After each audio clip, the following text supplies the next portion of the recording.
Sheila Arnold said that storytellers love to make their entrances. And I certainly made my entrance today. And one second. I certainly made my entrance today. Thank you for your patience with me. For those of you who are not from Toronto, we have a housing crisis in this city. And that housing crisis needs to be fixed so we don't find the poor in the city on the train tracks dead. I'd like to dedicate this telling to the man who passed away on the train tracks about an hour ago on Keele Station. The set is called Seldom Told, but my story is not seldom told. My story is more than 4,000 years old. It's a Mesopotamian myth.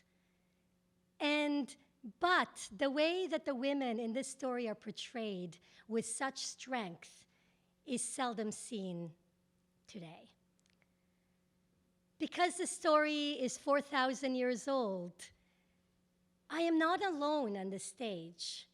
You will hear my voice as I tell you this story, but the energy that you will receive will be the energy of all the people storytellers who have told this story before me for the last 4,000 years, and that is the power of traditional storytelling.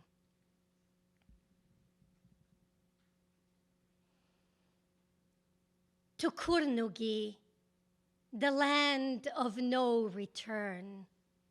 Ishtar, the daughter of moon god Sin, was determined to go.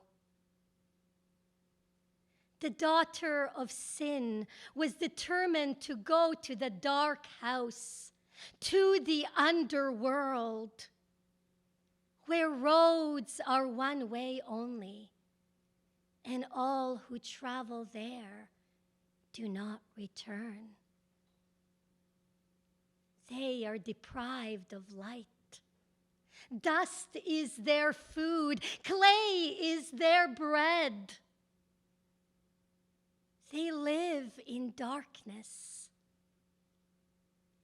Upon the doorknobs and the door sills, dust settles. Ishtar rides her lion towards that gate.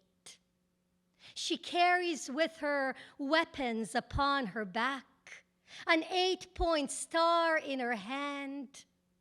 And when she arrives at that gate, she demands to be let inside. Open that gate for me. If you do not open that gate for me, I will smash that doorknob and break down the door. I will rise up the dead and have them eat the living. There will be more dead than the living if you do not open that gate for me. My lady, do not touch that gate. I will go down and I will speak to Ishtar. She is the queen of the underworld. Just please stay away from that gate. He walked through those gates. My queen, there is a woman at that gate. She is more beautiful than words could even describe. She wears a long cloak and jewels of lapis lazuli. She is the width of the heavens and the earth, and she carries the strength of the foundation of stone. She demands to be let in here.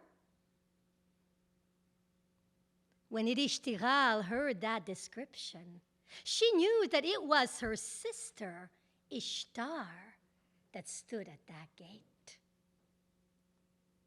What does she want from me? What entices her to me? Is it because I drink water with the Anyanuki? Is it because I eat clay for bread?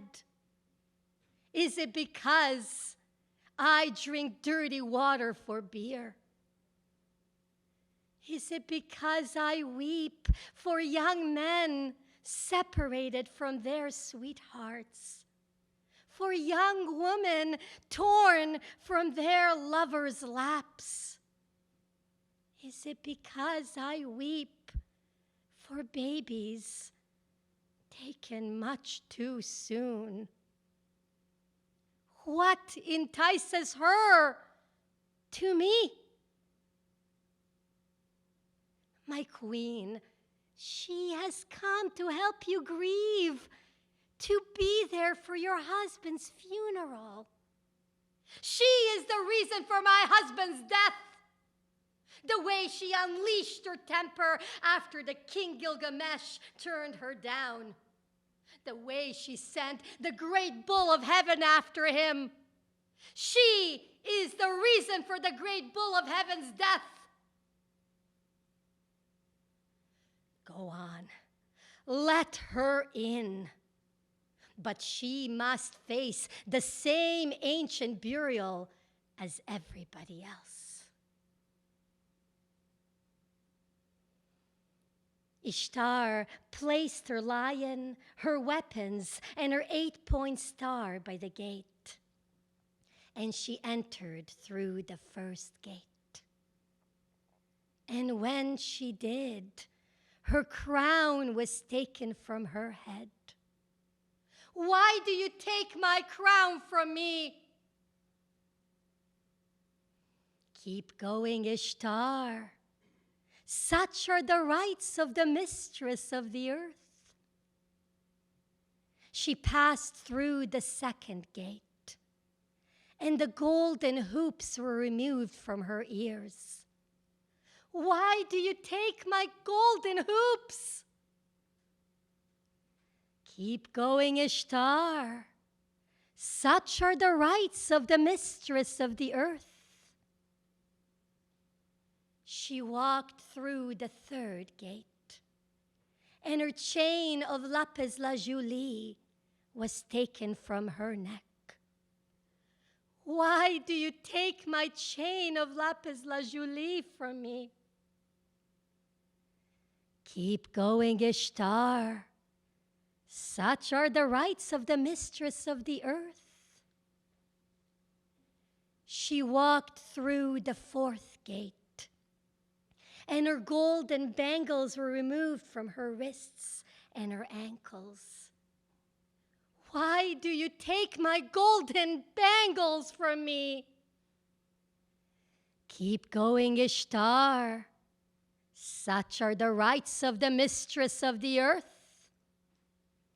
She walked through the sixth gate, and the pin was removed from her bosom. Why do you take the pin from my bosom? Keep going, Ishtar. Such are the rights of the mistress of the earth. She walked through the sixth gate, and her girdle of stone was removed from her waist. Why do you take my girdle of stone? Keep going, Ishtar. Such are the rights of the mistress of the earth. She walked through the seventh and final gate, and her cloak of pride was removed from her body. Why do you take my cloak of pride? Ishtar entered Carnegie.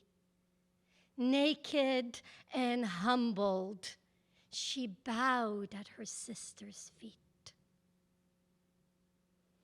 Erishtigal looked at her sister with a glare of death. Namtar, send 60 diseases upon the body of my sister Ishtar. The disease of the eyes for the eyes, the disease of the arms for the arms, the disease of the feet for the feet, the disease of the heart for the heart, the disease of the head for the head. Upon my sister Ishtar, 60 diseases. And then Irishtigal let out a wail of death as her sister died upon her feet. Irishtigal waited until her sister's meat had rotted. And then she took her sister's body, hung it on the wall for all to see. And as soon as Ishtar had stepped foot into Kurnugi, the bull stopped impregnating the cows. The donkeys stopped impregnating the jennies. The young men stopped impregnating the young women on the street. The young women sat with their friends as the men sat alone. And when Irishtigal, when Nun Shubur, Ishtar's most loyal servant, saw that fertility had ceased on earth, she knew that her mistress Ishtar managed to make it through the gates of Kurnugi. She followed her mistress's orders. She drummed the drums through the temples of gods. She wore her sack of mourning. She tore at her eyes and her hair as she walked up to Ekur, to where the gods assembled. She entered the house of Enlil. She begged and pleaded, Father Enlil, do not let Ishtar stay in Kurnugi. Do not let her be forgotten like tarnished silver. Do not let her be like lapis lazuli, broken for the work of a stonemason. Don't let my mistress Ishtar be killed. My daughter Ishtar is power hungry. She wants the power of the heavens and the power of darkness. She knew what would happen to her if she went down under, and yet she still went. Her punishment is just. And he turned away from the pleading servant. Nun Shubur continued to Sin's house. She begged and pleaded with the moon god. My daughter Ishtar is greedy. She has the power of the heavens, and yet she wants more. Everybody knows the rules of Kurnugi. She holds the 7 powers of civilization, and yet she still hungers. Everybody knows that whoever goes down to the underworld does not return, and yet she still went. Her punishment is just. And he too turned away from the pleading servant. Nun Shubur continued with her servant's orders, with her mistress's orders. She went to Ea, the wisest of all gods. And when she recited to Ea what Ishtar had told her to say, Ea's face softened with grief. Oh, my beautiful daughter Ishtar, what have you done? He knew that Ishtar must be dead, for only the dead are allowed within the walls of Kurnugi. He took some dirt from his fingernail, and he created a gala, a genderless creature, to whom he gave the plant of life. And then he took some more dirt from another finger, and he created another Gala to whom he gave the water of life. And then he sent them down to the underworld. Slip down under. Be like phantoms unseen. Be like flies unseen. Find Ishtar. She is the goddess of the underworld. She will be easy to spot. Her shoulder will be addressed, and her breasts will be bare. She will weep and wail of labor pains. Listen to her cries of pain. Understand her. She will tell you all about her heart and her liver. Be kind to her. Be gentle to her. For seldom is anybody gentle to Ishtar.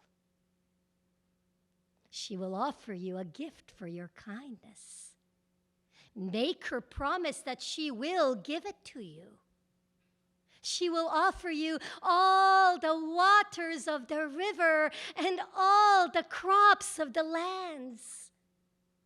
Reject her offers, no matter how tempting they may be. She will then ask you, what is it then that you want? Tell her that you want the corpse that hangs upon the wall. She will tell you, but that corpse is your queen. You tell her that you do not care if that's your queen or your king. You want that corpse that hangs upon the wall. She will give it to you. For the queen of darkness never goes back on her word.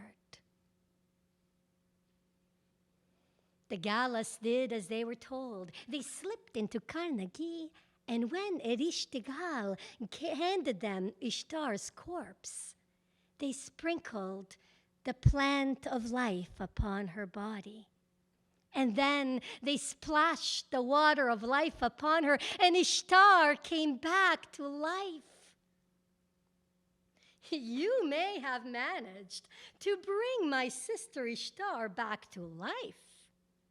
But nobody, not even my sister Ishtar, can go back up after they've been down. The Anyuka, the judge of the underworld, thought differently. In fact, Ishtar could go back up, provided that she finds somebody else to take her place in Kurnugi. Ishtar agreed. And with her they sent 4 Galas. They knew not of hunger or thirst. They knew not of pleasure or pain. They knew not of coercion or bribery. They would see that Ishtar's deeds were met. Ishtar walked through the 7th gate of Kurnugi, and her robe of pride was placed back upon her body. She walked through the 6th gate of Kurnugi, and the girdle of stone was placed back upon her waist. She walked through the 5th gate of Kurnugi, and her pin upon her bosom was placed back. She walked through the 4th gate of Kurnugi, and her chains of lapis lazuli were placed back upon her neck. She walked through the 3rd gate of Kurnugi, and the golden bangles were placed back upon her wrists and ankles. She walked through the 2nd gate of Kurnugi, and the loops upon her ears were replaced. Ishtar walked through the final gate of Kurnugi, and she was crowned again. And there, beside Ishtar's lion, weapons, and 8-point star, sat Nun Shubur. She was the first person that Ishtar saw when that gate opened. Nun Shubur sat in the dust. She wore her sack of mourning, and her face was red with tears. The demons thought their job was completed so fast. Ishtar, why don't we take that lowly servant and see that your deeds are met? No, that's Nun Shubur. She is my loyal servant and faithful friend. She grieved for me. She took my orders and she pleaded with the gods. I owe my life to Nun Shubur. I don't know if I will find anybody to take my place in Kurnugi, but you cannot take Nun Shubur. Let us keep going. Let us go to the city of Uma. And in the city of Uma, they came across Kara, Ishtar's beautician. The demons thought that a beautician would be a perfect replacement for the beautiful Ishtar in the underworld. When Kara saw Ishtar, he rose up and began to kiss her feet. He too wore a sack of mourning, and his face was covered in dust. No, you cannot take Kara. I cannot live without Kara. Let us keep going. Let us go to the city of Beit Abira. They walked to the city of Beit Abira, and there was Luluat, Ishtar's youngest son, for even though Ishtar never birthed children of her own, being the goddess of fertility, she was the mother of all. Luluat, he too was covered in dust, and he wept. It was evident that he had been grieving Ishtar. No, you cannot take Luluat. He too has grieved for me. I cannot let you take anybody that has grieved for me. I might not find anybody to take my place in Kurnugi, but you cannot take someone. I cannot send someone underworld who has grieved for me. Let us keep going. Let us try the city where the great green apple tree grows. And in the city where the green great apple tree grew, in the shade of that vineyard, sat Ishtar's husband, the shepherd, Darmuzi. He sat on his high throne. He wore his finest royal robes. He was surrounded by servant women who fed him red grapes, keeping him cool. In between the giggles, they fanned him with peacock feathers.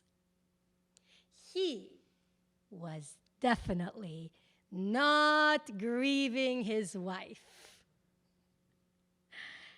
And when he saw Ishtar and the Agalas coming, he remembered the dream that he had the night before, the dream that his sister Gushtanana said was a bad omen.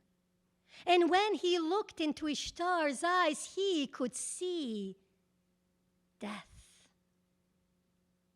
The demons were starting to get restless. They wanted to go back to Kurnugi. They began to surround Darmuzi. Ishtar did not object. They turned his milk pails, and they didn't allow the shepherd to play his flute or to beg for his life. "What's taking you so long?" Take my husband Durmuzi down and see that my debts are paid. The Galas began to pull Durmuzi down. He immediately called out to his brother-in-law, the sun god, "Oh, Shamusha, hear my pleas. Remember, we are related. Remember how I used to bring your mother butter in her time of need. Turn me into a serpent so that I may slither away from this wretched fate." And Shamusha turned him into a serpent, and he slithered away. Ishtar's blood boiled. Oh, the demons searched. The demons who did not know hunger or thirst, pleasure or pain, also did not know fatigue. They searched relentlessly. Until one day in their search, they came across Gushtanana. She was caring for her brother's sheep in his absence. They offered her all the waters of the river if she would just tell them where her brother was. She refused their offers. They offered her all the finest of foods in the world, and still she refused. She withstood their torture and never revealed where her brother was. The only other person who knew where Durmuzi was his best friend. And when the Gala offered to him all the waters of the world and the finest of foods, he told them where Durmuzi was. They grabbed a hold of Durmuzi and bound him. "Oh, Shamusha, hear my pleas. Remember, I am the one who brought gifts to your wedding. I am the one who kissed the lips of the great Ishtar. Turn me into a gazelle so that I may hop away from this wretched fate." Shamasha turned him into a gazelle, and he released himself from the bounds, and he hopped away. Now, the Galas, who were not made of a mother or a father, did not have a sister or a brother, also did not know family love. But watching how they kept finding Durmuzi only for his brother-in-law to turn him into something else, they realized that if they were to find Durmuzi, he would be close to his sheep and his sister. They began to watch Gushtanana as she mended for her brother's sheep. And one day, as they watched Gushtanana, they noticed an extra ram in her flock. They knew that that must be Durmuzi. They waited until Gushtanana was gone, and then they set fire to the fields. They grabbed a hold of that ram, and it was Durmuzi. They bound his legs, they bound his neck. The turns were silent. The milk was not poured.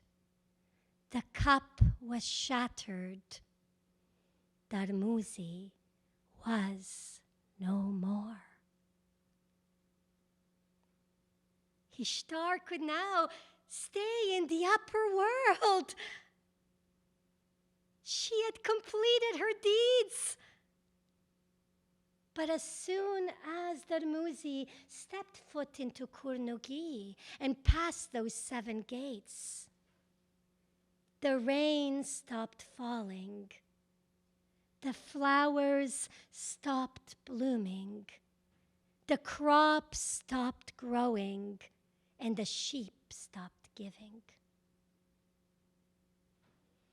And as Ishtar watched how the earth grieved for Durmuzi, she too began to grieve.